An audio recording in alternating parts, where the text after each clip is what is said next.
மீகாவின் தீர்க்க தரிசன புஸ்தகத்திலே 4வது அதிகாரத்தை நாம் எடுத்துக்கொள்ளலாம். மீகா தீர்க்க தரிசன புஸ்தகம் 4ஆம் அதிகாரத்திலே 8வது வசனத்தை நாம் எல்லாரும் சேர்ந்து நம்ம வாசிக்க போகிறோம். ஸ்தோத்திரம்.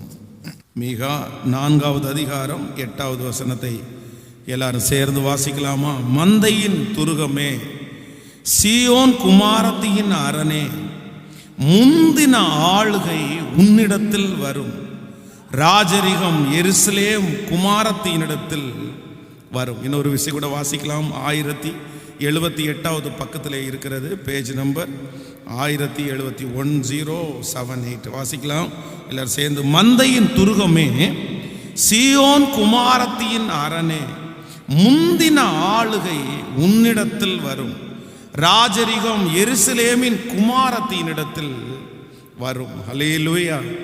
இங்கே ஆண்டவர் மீகா தீர்க்கதரிசியின் மூலமாக தன்னுடைய ஜனங்களுக்கு ஒரு நல்ல வார்த்தையை கொடுக்கிறார். என்ன வார்த்தையை கொடுக்கிறார் அப்படின்னா, முந்தின ஆளுகை உன்னிடத்திற்கு வரும் என்று ஆண்டவர் ஒரு வாக்குத்தத்தத்தை கொடுக்கிறார். இந்த நாளிலே ஆண்டவர் நமக்காய் கொடுக்கிற ஒரு நல்ல வாக்குத்தத்தம், முந்தின ஆளுகை உன்னிடத்திற்கு திரும்ப வரும். எத்தனை பேர் ஆமோதிக்கிறீர்கள்? ஹல்லேலூயா.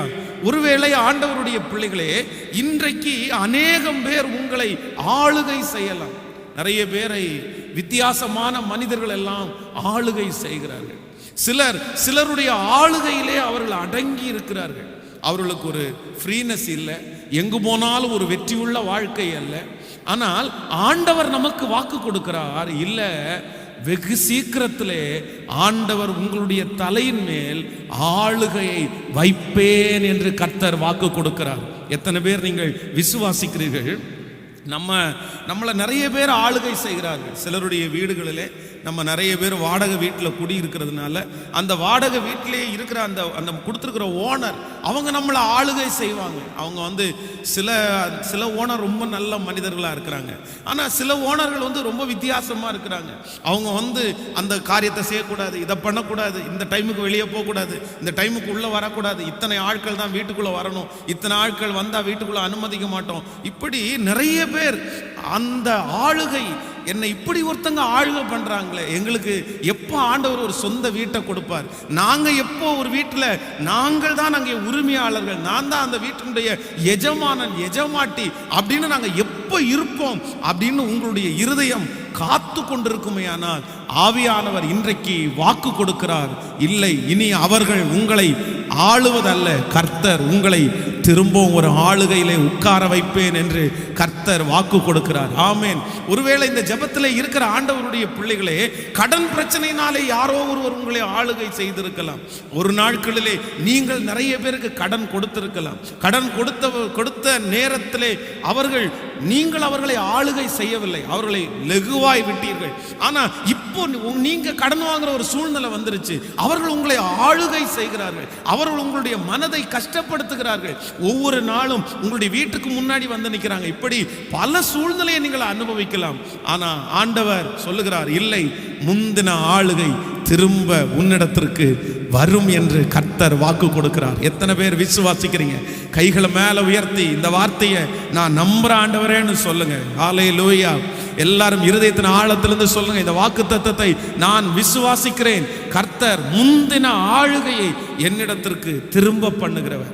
இந்த இஸ்ரவேல் ஜனங்களுக்கு ஆண்டவர் கொடுத்த ஒரு மிகப்பெரிய வாக்குத்தத்தம் என்னவென்றால், நீங்கள் உபாகமம் 15ஆம் அதிகாரத்திலே 6வது வசனத்தை வாசிப்பீர்களே ஆனால் எல்லாரும் எடுத்துக்கொள்ளலாம். உபாகமம் 15ஆம் அதிகாரத்திலே 6வது வசனத்திலே நம்ம வாசிக்கும் போது ஆண்டவர் அந்த இடத்திலே அவர்களுக்கு ஒரு நல்ல கிருபையை ஆண்டவர் அந்த இடத்துல கொடுக்கிறார்.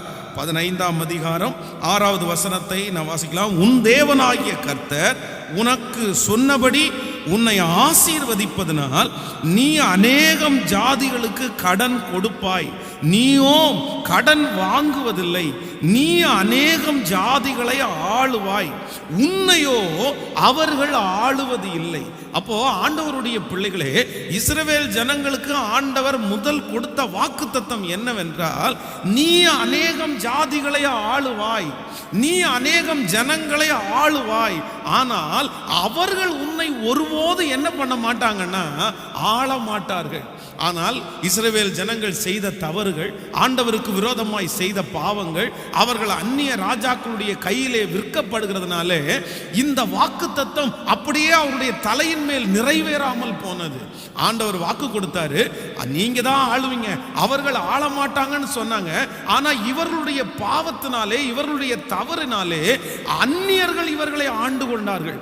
பல நாட்டினுடைய ராஜாக்கள் வந்து இஸ்ரவேல் ஜனங்களை ஆண்டு கொண்டிருக்கிறார்கள். அப்போ ஆண்டவரே, இப்படி வாக்கு கொடுத்தீரே, இப்படி நீர் வாக்கு சொல்லி இருக்கிறீரே, அப்படி என்கிற பரிசுத்தவான்களுடைய ஜெபத்திற்கு தான் ஆண்டவர் இந்த இடத்துல தீர்க்கதரிசியின் மூலமாய் ஒரு பதிலை கொடுக்கிறார். நீ பயப்பட அவசியம் இல்லை.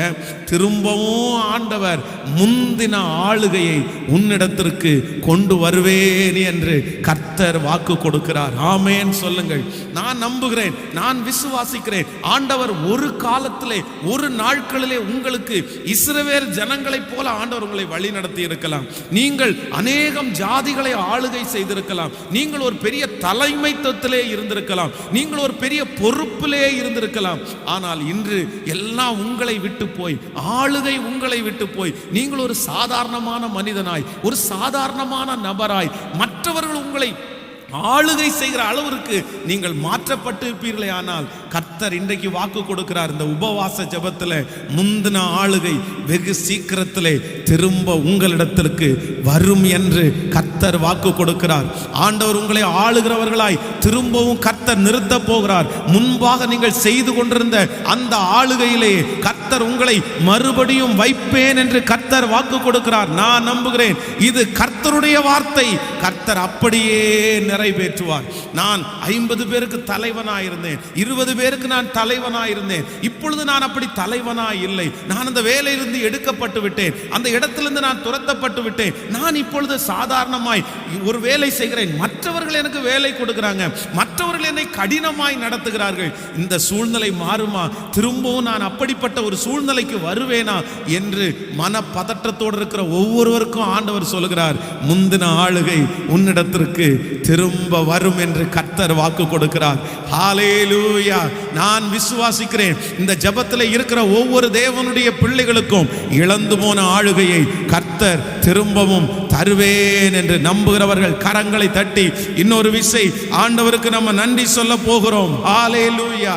நம்முடைய பிள்ளைகளை இனி அந்நியர்கள் ஆளுவதற்கு கர்த்தர் விடமாட்டார். அசுத்தர்கள் ஆளுகிறதற்கு நமக்கு விடமாட்டார். ஒருவேளை நீங்கள் கலக்கத்தோடு இருக்கலாம், என் பிள்ளையை யாராவது ஒருத்தர் ஆளுகை செய்கிறார்களே, துன்மார்க்கன் ஆளுகை செய்கிறானே, என்னுடைய பிள்ளை இன்னொருத்தருடைய கண்ட்ரோல்ல இருக்கிறாங்க, இன்னொருத்தருடைய ஆளுகையில் இருக்கிறாங்க, எப்ப விடுதலையாக்கப்படுவான், எப்ப வெளியே வருவான்? என் கர்த்தர் இன்றைக்கு வாக்கு கொடுக்கிறார், இல்லை, முந்தின ஆளுகை உன்னிடத்திற்கு திரும்ப வரும். இனி அவர்களை ஒருவனும் ஆள மாட்டான். கர்த்தரே அவர்களை ஆள கர்த்தர் வல்லவராய் இருக்கிறார். ஆமென்.